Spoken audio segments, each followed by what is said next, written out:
तो दोस्तों आज हो गया है 21 मई 2020 गुरुवार का दिन। बात करेंगे आज के मुख्य समाचार, बड़ी खबरें और महत्वपूर्ण जानकारी निकल कर आ चुकी है। किसान भाइयों के लिए बड़ी खुश खबर आ रही है। राज्य सरकार की ओर से फैसला है जिसमें आर्थिक सहायता प्रदान की जाएगी। बैंक खाताधारकों के लिए भी बड़ी खबर अपडेट। रेल यात्रियों के लिए टिकट बुक करने को लेकर बड़ी खबर आ रही है। साथ ही सरकार की ओर से आर्थिक पैकेज में जो ऐलान किए गए उनको लेकर बड़ा अपडेट आया है। वहीं लॉकडाउन 4 को लेकर केंद्र सरकार की ओर से नए नियम अपडेट हुए हैं। प्राइवेट कर्मचारियों के लिए भी एक और बड़ा ऐलान किया गया है सरकार की तरफ से। साथ ही 10वीं और 12वीं की बोर्ड परीक्षाओं को लेकर भी बड़ी खबर आ रही है। मनरेगा श्रमिकों के लिए भी अपडेट। इसके अलावा दोस्तों अलग अलग राज्यों से आई हुई बेहद ही महत्वपूर्ण और सिलेक्टेड खबरें हैं। एक एक खबर आप लोगों के लिए सिलेक्ट करके लाई गई है, तो पूरा वीडियो ध्यान से देखिएगा। बीच में अगर आप लोगों ने वीडियो को बंद कर दिया तो फिर काम की जानकारी से आप वंचित रह सकते हैं। जल्दी से दोस्तों लाइक और शेयर वाला बटन दबाइए इस वीडियो पर और शुरुआत करते हैं पहली बड़ी खबर की। संपूर्ण भारत का 21 मई 2020 का मौसम पूर्वानुमान हम जानेंगे। अगले 24 घंटों के दौरान तटीय उड़ीसा, गंगेय पश्चिम बंगाल में हल्की से मध्यम बारिश की उम्मीद है। उड़ीसा और पश्चिम बंगाल के तटों से सटे समुद्री इलाकों में तथा उत्तरी तमिलनाडु के तटीय भागों पर बंगाल की खाड़ी में उथल पुथल मची रहेगी। केरल और तटीय कर्नाटक में बारिश की गतिविधियां कम हो जाएगी, लेकिन कुछ स्थानों पर मध्यम से तेज बौछारें जारी रहेगी। उप हिमालय, पश्चिम बंगाल, सिक्किम, पूर्वोत्तर भारत, आंतरिक कर्नाटक, जम्मू कश्मीर, मुजफ्फराबाद और गिलगित बाल्टिस्तान में हल्की से मध्यम बारिश हो सकती है। हिमाचल प्रदेश, उत्तराखंड, पंजाब, मध्य महाराष्ट्र, आंतरिक उड़ीसा, पूर्वी झारखंड और पूर्वी बिहार के कुछ हिस्सों में हल्की बारिश के अनुमान है। वही दोस्तों बता दें राजस्थान, मध्य प्रदेश, गुजरात और विदर्भ के कुछ इलाकों में लू का प्रकोप दिखाई दे सकता है। मौसम की जानकारी के बाद आगे बढ़ते हैं दोस्तों। देश और दुनिया में वायरस को लेकर क्या अपडेट चल रहा है आइए जानते हैं। भारत में वायरस के मामले लगातार बढ़ते जा रहे हैं। बुधवार को वायरस से संक्रमित लोगों की संख्या 1,06,750 हो गई। वहीं पिछले 24 घंटों में वायरस के 5,611 नए मामले सामने आए और 140 लोगों की जान गई है। साथ ही राहत की बात यह है कि इस बीमारी से अब तक 42,298 मरीज ठीक हो चुके हैं। रिकवरी रेट सुधरकर 39.62% पर पहुंच गया है। वहीं दोस्तों दुनिया भर में वायरस को लेकर क्या अपडेट चल रहा है तो ये भी देख लेते हैं। दुनिया में अब तक 50,39,429 लोग संक्रमित बताए जा रहे हैं। वहीं दुनिया भर में 3,26,501 लोगों की जान जा चुकी है। वहीं दोस्तों करीब 19,94,012 मरीज इस बीमारी से ठीक हो चुके हैं। अमेरिका में संक्रमित लोगों की संख्या 15,77,865 हो गई है और अमेरिका में 93,867 लोगों की जान जा चुकी है। अगली बड़ी खबर चक्रवाती तूफान अम्फान को लेकर। पश्चिम बंगाल के 24 नॉर्थ परगना में 5500 मकानों को तहस नहस कर दिया है इस तूफान ने। इस साल के पहले सुपर साइक्लोन अम्फान ने बुधवार की शाम को लैंडफॉल किया और इसके बाद तूफान ने बड़ी तबाही मचाते हुए जनजीवन को बुरी तरह से अस्त व्यस्त कर दिया। पेड़, बिजली के खंभे, टेलीफोन टावर धराशायी हो गए। बड़े पैमाने पर सार्वजनिक संपत्ति को नुकसान पहुंचा। 10 से 12 लोगों की जान भी चली गई इस तूफान की वजह से, ऐसी खबरें आ रही है। यहाँ तक कि दोस्तों कई मकानों के गेट और खिड़कियों के शीशे तक टूट गए हैं। आप अंदाजा लगा सकते हैं कितना खतरनाक तूफान आया। अगली बड़ी खबर है दोस्तों, देश में 1 जून से चलेगी ये नॉन एसी ट्रेनें। आज से बुक कर पाएंगे टिकट। जी हाँ दोस्तों, कल वाले वीडियो में हमने देखा था कि रेलवे एक बार फिर से 1 जून से ट्रेनें शुरू करने जा रहा है। उन ट्रेनों को लेकर टिकट बुक करने की जो अपडेट खबर है वो आ चुकी है, यानी आज से ही टिकट बुक कर पाएंगे। ये ट्रेनें जो है वो श्रमिक स्पेशल ट्रेन और 15 जोड़ी राजधानी ट्रेनों के अतिरिक्त चलाई जा रही है। इन ट्रेनों की जो सूची है वो रेलवे ने वेबसाइट पर जारी कर दी है। तो दोस्तों अगली बड़ी खबर है ग्रो ऐप के बारे में। जी हाँ दोस्तों, ग्रो ऐप ने 4 साल कंप्लीट कर लिए हैं। अगर आपको नहीं मालूम है कि ये ग्रो ऐप क्या है तो आपको बता दें कि grow app mutual fund investment platform है और इतने कम समय में 60 लाख लोगों ने अपने इन्वेस्टमेंट के लिए इस प्लेटफॉर्म को चुना है। यहाँ पर आप बड़ी ही आसानी से किसी भी म्यूचुअल फंड में इन्वेस्ट कर सकते हैं और यहाँ पर सारा काम 100% पेपरलेस होता है। यानी दोस्तों इस प्लेटफॉर्म पर आप 2 मिनट से भी कम समय में रजिस्ट्रेशन कर सकते हैं। रजिस्ट्रेशन के लिए आपको सिर्फ अपना पैन कार्ड, फोटो और बैंक डिटेल देना होता है और उसके बाद ग्रो की तरफ से आपकी केवाईसी ऑटोमेटिक वेरीफाई कर ली जाती है और उसके बाद आप यहाँ पर सिप या फिर लमसम के थ्रू में इन्वेस्टमेंट कर सकते हैं। एग्जाम्पल के लिए मैं यहाँ आपको टाटा डिजिटल इंडिया फंड में इन्वेस्ट करके दिखाता हूँ। यहाँ पर मैंने मंथली 5,000 रुपए के हिसाब से सिप में टाटा डिजिटल इंडिया फंड में इन्वेस्ट किया है और इस प्लेटफॉर्म पर वैसे आपको हजारों तरह के म्यूचुअल फंड्स दिख जाएंगे और फिर उनमें से आप अपनी मर्जी से किसी भी मनचाहे म्यूचुअल फंड में अपना पैसा इन्वेस्टमेंट कर सकते हैं। वीडियो के डिस्क्रिप्शन में एक लिंक दिया गया है जहां से आप इस ऐप को डाउनलोड करके रजिस्ट्रेशन कर सकते हैं और अपना मनचाहा इन्वेस्टमेंट कर सकते हैं। अगली बड़ी खबर, देश में 25 मई से शुरू होने जा रही है घरेलू उड़ानें। जल्द ही बुकिंग की जानकारी भी आने वाली है। नागरिक उड्डयन मंत्री हरदीप सिंह पुरी ने जानकारी दी है कि सभी हवाई अड्डों और विमानन कंपनियों को 25 मई से परिचालन के लिए तैयार होने की सूचना दी जा रही है। यात्रियों के लिए आवाजाही के लिए जो नियम है वो अलग से जारी किए जाएंगे। यानी सोमवार 25 मई 2020 से चुनिंदा घरेलू विमानों का परिचालन किया जाएगा। हवाई यात्रा को लेकर अपडेट है। अगली बड़ी खबर व्हाट्सएप यूजर्स के लिए आई है दोस्तों। जैसा कि आपको मालूम है कुछ समय पहले ही कंपनी ने स्टेटस पर पोस्ट करने वाले जो वीडियो की समय सीमा है 30 सेकंड से कम कर दिया था, यानी 15 सेकंड कर दिया था। लेकिन अब कंपनी वीडियो के समय को वापस 30 सेकंड करने जा रही है। ये अपडेट फिलहाल लेटेस्ट बीटा मोड 2.20.166 में देखा जाएगा। वह बेटा इन्फो ने ट्वीट करके जानकारी शेयर की है, आप देख सकते हैं। व्हाट्सएप स्टेटस को लेकर ये अपडेट है। हैं। अगली बड़ी खबर आई है दोस्तों, लाचार पिता को साइकिल पर बिठाकर 1000 किलोमीटर से अधिक लंबा सफर तय किया है बिहार की इस बेटी ने। जी हाँ दोस्तों, 14 साल की ज्योति ने साइकिल से गुड़गांव से दरभंगा तक की यात्रा 7 दिन में पूरी करके ये साबित कर दिया है कि हम बेटियां किसी से कम नहीं हैं। लॉकडाउन में ज्योति अपने पिता मोहन पासवान को साइकिल पर बिठाकर 1000 किलोमीटर से ज्यादा की दूरी को 7 दिन में तय करके गुड़गांव से बिहार के दरभंगा पहुंच गई। रास्ते में कई परेशानियां भी आई, हर बाधा को ज्योति ने बिना हिम्मत हारे पार किया। ज्योति का जो ये जज्बा है वो वाकई में तारीफ काबिल है दोस्तों। सोशल मीडिया पर इस तरह की खबर वायरल होते ही लोगों की नजरों में ज्योति नायिका बन गई। घर पहुंचते ही उससे मिलने के लिए लोगों का तांता लग गया। हालांकि फिलहाल उन्हें क्वारंटाइन के तौर पर स्कूल में रखा गया है। ज्योति के इस जज्बे को देखकर अब हर कोई ज्योति की सहायता को तैयार है। भरपूर मदद की पेशकश की जा रही है। ज्योति ने कहा कि पुलिस के जवानों ने मिलने के बाद 5000 रुपए की आर्थिक मदद भी दी है। साथ ही स्थानीय प्रशासन की ओर से भी मदद का ऐलान किया गया है। ज्योति आज के कलयुग की श्रवण कुमारी है जो अस्वस्थ पिता को दिल्ली से अपने घर लेकर आई है। इस बिटिया के लिए एक लाइक तो यहाँ पर जरूर बनता है। इसके जज्बे को सलाम करते हैं हम। बात करेंगे दोस्तों अगली बड़ी खबर की। केंद्र का निर्देश, गर्भवती महिलाओं, दिव्यांग और बीमार कर्मियों को न बुलाया जाए कार्यालय। केंद्र सरकार ने सभी विभागों को इस तरह के निर्देश जारी किए हैं। वहीं दोस्तों बड़ी खबर आ रही है, आर्थिक पैकेज में इन ऐलानों पर कैबिनेट ने लगाई मुहर। वित्त मंत्री निर्मला सीतारमण द्वारा आर्थिक पैकेज में किए गए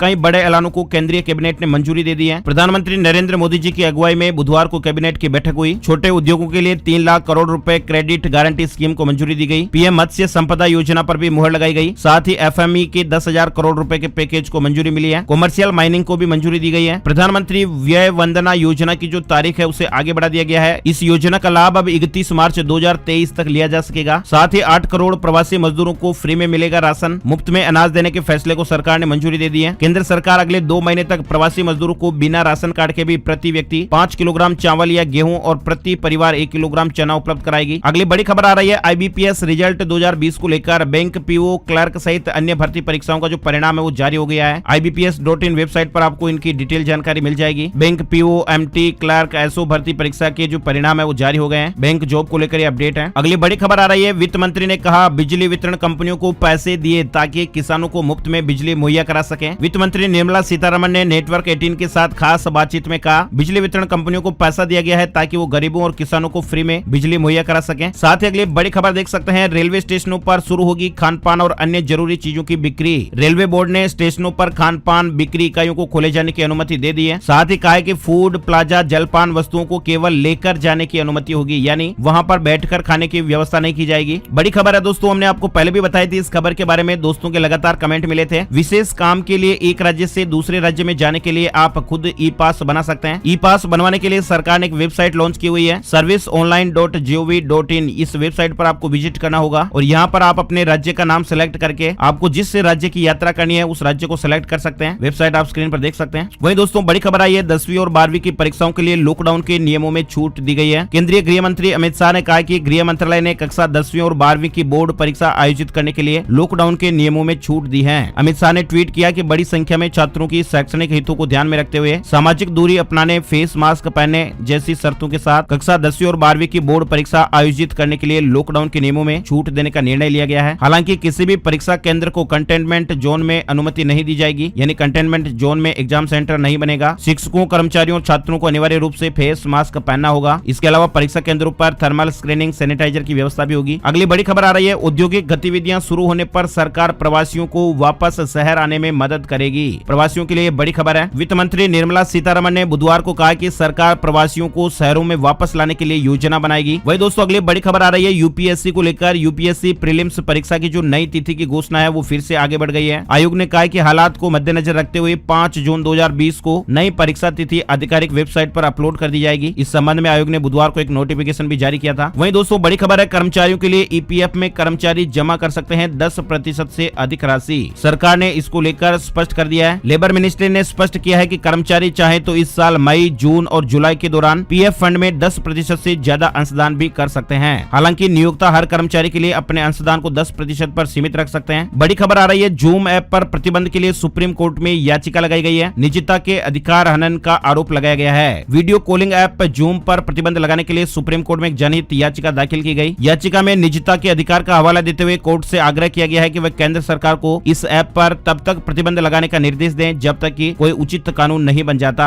वहीं दोस्तों बड़ी खबर आ रही है, कैबिनेट मंजूरी को लेकर कोयले की कॉमर्शियल माइनिंग करने वाली कंपनी को कमाई का कम से कम 4% हिस्सा सरकार को देना होगा। यानी सरकार ने रेवेन्यू शेयरिंग आधार पर कोयले की कॉमर्शियल माइनिंग की प्रक्रिया तय कर दी है। बुधवार को बैठक में इस तरह का फैसला लिया गया। वहीं हरियाणा को लेकर अगली बड़ी खबर है, अनिल विज बोले हरियाणा सरकार नहीं शुरू करेगी अंतर्राज्यीय बस सेवा। सीएम भी इस पर सहमत है। वायरस के बढ़ते मामलों को देखते हुए सरकार ने इस तरह का निर्णय लिया है। सुबह स्वास्थ्य मंत्री अनिल विज की मुख्यमंत्री मनोहर लाल के साथ बैठक हुई, जिसमें विज ने सीएम के सामने ये मुद्दा रखा। विज ने बताया कि मुख्यमंत्री उनकी बात से सहमत है। उन्होंने बसें दूसरे प्रदेशों में न भेजने की हामी भर दी है, यानी अब सिर्फ हरियाणा के अंदर ही बसों का संचालन किया जाएगा। इस तरह की अपडेट है। वही दोस्तों बड़ी खबर है, देश में 1 करोड़ के पार पहुंच गई है आयुष्मान भारत लाभार्थियों की संख्या। पीएम मोदी जी ने इसको सकारात्मक पहल बताया है। प्रधानमंत्री जी ने ट्विटर पर लिखा कि हर भारतीय को गर्व होगा कि आयुष्मान भारत के लाभार्थियों की संख्या 1 करोड़ के पार हो गई है। उत्तर प्रदेश को लेकर बड़ी खबर आ रही है, योगी सरकार ने उत्तर प्रदेश स्टार्टअप फंड का शुभारंभ किया है। साथ ही भारतीय लघु उद्योग विकास बैंक को 15 करोड़ रुपए की प्रथम किस्त सौंपी। मुख्यमंत्री ने कहा कि कृषि, स्वास्थ्य, शिक्षा और अन्य महत्वपूर्ण क्षेत्रों के लिए एक नई स्टार्टअप नीति प्रदेश में बने, जिससे प्रदेश का युवा जुड़ सके। इसके साथ ही जॉब की संभावनाओं को बल मिल सके। यानी नई स्टार्टअप नीति के तहत अधिक से अधिक युवाओं को स्टार्टअप लगाने के लिए प्रेरित किया जाएगा। अगली बड़ी खबर आ रही है, राष्ट्रीय माध्यमिक शिक्षा अभियान को लेकर अब डीडी मध्य प्रदेश पर लगेगी 9वीं से 12वीं तक की क्लासेज। अभी तक 10वीं और 12वीं के छात्रों के लिए कक्षाएं लग रही थी। गुरुवार से सुबह से शाम तक में 4 शिफ्ट में अलग अलग कक्षाओं के लिए दूरदर्शन मध्य प्रदेश पर पाठ्यक्रम का प्रसारण किया जाएगा। सुबह 10 से 11 बजे तक 9वीं क्लास के लिए, सुबह 11 से दोपहर 12 बजे तक 11वीं क्लास के लिए, दोपहर 12 से 1 बजे तक 10वीं क्लास के लिए और फिर दोपहर 3 से शाम 4 बजे तक 12वीं क्लास के लिए पढ़ाई कराई जाएगी। वहीं मध्य प्रदेश को लेकर बड़ी खबर है, हायर सेकेंडरी और हायर सेकेंडरी व्यावसायिक के शेष विषयों की परीक्षाएं 9 जून से 15 जून तक संचालित की जाएगी। परीक्षार्थी परीक्षा की तारीख और समय सारणी जो है वो वेबसाइट पर देख सकते हैं। आगे बढ़ते हैं दोस्तों, अगली बड़ी खबर आ रही है राजस्थान को लेकर। राजस्थान के तीनों डिस्कॉम अब वास्तविक मीटर रीडिंग के ही देंगे बिल। प्रदेश भर के उपभोक्ताओं को अब अगला बिजली बिल वास्तविक मीटर रीडिंग से ही दिया जाएगा, ताकि बिल चुकाने को लेकर कोई कंफ्यूजन नहीं हो। जयपुर, अजमेर और जोधपुर डिस्कॉम ने ग्रीन जोन में कर्मचारियों को भेजकर मीटर रीडिंग के आधार पर बिल देने का काम शुरू भी करवा दिया है और अब ऑरेंज और रेड जोन में भी मीटर की रीडिंग ली जाएगी। वही दोस्तों बड़ी खबर आ रही है, देश में बनी चांद जैसी मिट्टी का इसरो को मिला पेटेंट। चंद्रयान 2 मिशन के दौरान बनाई थी भारतीय स्पेस एजेंसी को चांद जैसी मिट्टी बनाने की तकनीक का पेटेंट मिल गया है। वहीं बड़ी खबर आ रही है, उत्तराखंड को लेकर 2 लाख मनरेगा श्रमिकों के लिए अच्छी खबर आई है। मनरेगा के तहत काम करने वाले श्रमिकों को अब हर दिन 19 रुपए ज्यादा मिलेंगे। यानी अभी तक 182 रुपए दिए जा रहे थे, उन्हें बढ़ाकर 201 रुपए कर दिया गया है। वहीं दोस्तों पंजाब को लेकर बड़ी खबर है, सभी कॉलेजों में मेडिकल कोर्स की जो फीस है वो समान होगी। गेस्ट फैकल्टी को मैटरनिटी लीव मिलेगी। पंजाब के सभी सरकारी और निजी मेडिकल कॉलेजों और विश्वविद्यालयों में डॉक्टरी की पढ़ाई की फीसों में समानता लाई गई है और इसके लिए मंगलवार को मेडिकल शिक्षा एवं अनुसंधान विभाग द्वारा साल 2020 में जारी नोटिफिकेशन में आंशिक संशोधन कर दिया है। ये जानकारी आप और देख सकते हैं। इसके अलावा दोस्तों हरियाणा को लेकर बड़ी खबर आ रही है, 36,000 छात्रों को हरियाणा सरकार ने बड़ी राहत दी है। शिक्षा लोन का 3 महीने तक ब्याज सरकार भरेगी। यानी हरियाणा सरकार ने लोन लेकर पढ़ाई कर रहे विद्यार्थियों को बड़ी राहत दी है। शिक्षा लोन का 3 महीने का ब्याज माफ कर दिया गया है। 36,000 विद्यार्थियों को 40 करोड़ रुपए का लाभ होगा। अगली बड़ी खबर टेक्नोलॉजी जगत की है, Redmi 10X 5G powerful chipset के साथ 26 मई को लॉन्च होगा। ये फोन पावरफुल चिपसेट पर आधारित होगा। साथ ही अगली बड़ी खबर आ रही है सोशल मीडिया को लेकर, ट्विटर पर खुद ट्रेंड हुआ ट्विटर। जी हाँ दोस्तों, फॉलोवर कम होने पर यूजर्स ने ट्रोल किया है। माइक्रो ब्लॉगिंग साइट ट्विटर पर आए दिन कुछ न कुछ ट्रेंड करता रहता है, लेकिन बुधवार को ट्विटर इंडिया पर यूजर्स ने ट्विटर को ही ट्रेंड करा दिया। ट्विटर इंडिया नाम से हैशटैग चलाकर ट्विटर को ट्रोल किया गया। यूजर्स का आरोप है कि इस प्लेटफॉर्म पर रातों रात उनके फॉलोवर्स कम हो गए हैं। तो इसको लेकर कंपनी ने जानकारी दी है कि कुछ फर्जी जो फॉलोवर है या फिर इनएक्टिव अकाउंट्स है उनको हटाया गया है। अगली बड़ी खबर, रिलायंस ने शेयरधारकों को बड़ी राहत दी है। 3 किस्तों में जमा कर सकेंगे राइट्स इश्यू का भुगतान। इन्वेस्टमेंट करने वाले दोस्तों के लिए खबर है। साथ ही दोस्तों HDFC बैंक ने वरिष्ठ नागरिकों को FD डिपॉजिट पर सामान्य ग्राहकों से ज्यादा ब्याज देने का फायदा दिया है। इससे पहले भारतीय स्टेट बैंक ने भी वरिष्ठ नागरिकों के लिए इसी प्रकार का प्लान पेश किया था। सीनियर सिटीजन के लिए नई डिपॉजिट स्कीम की शुरुआत की गई है, आप देख सकते हैं। अगली बड़ी खबर दोस्तों, नई सर्विस से छोटे व्यापारियों को महामारी से उबारने के लिए फेसबुक ने शुरू की है online shop service.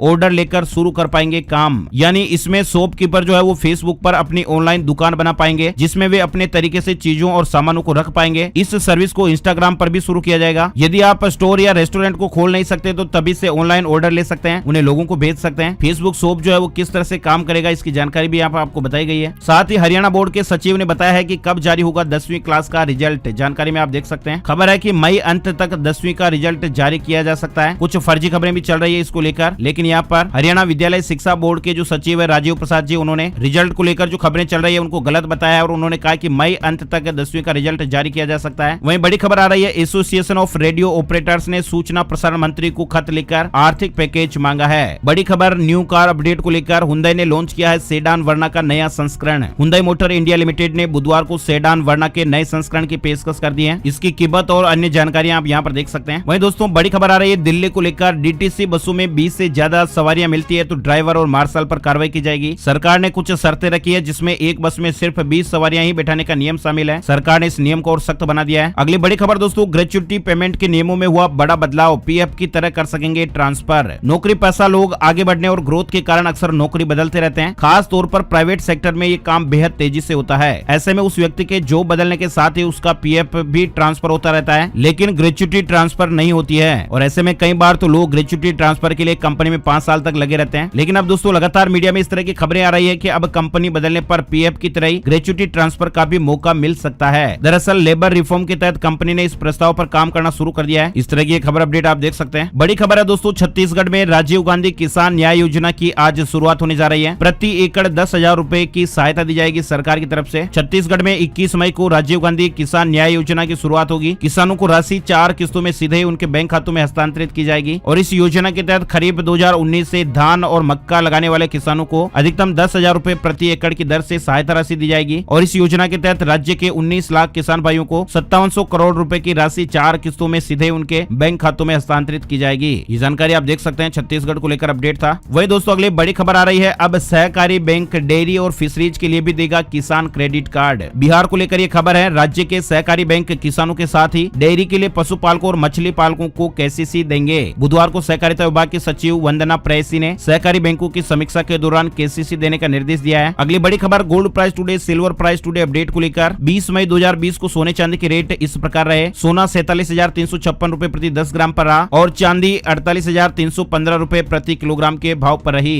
India Boolean and jewellers association की वेबसाइट पर आपको इसकी जानकारी और मिल जाएगी। तो दोस्तों आज के वीडियो में फिलहाल बस इतनी खबरें। वीडियो पूरा देखने के लिए आपका बहुत बहुत धन्यवाद। लाइक और शेयर करना ना भूले। और हाँ दोस्तों, पहली बार ये वीडियो आपने देखा है तो लाल वाला बटन सब्सक्राइब कर दबा दें ताकि आपके मोबाइल पर ऐसी ही काम की जानकारियों के अपडेट हर रोज आपको मिलते रहेंगे। जय हिंद, जय भारत, वंदे मातरम।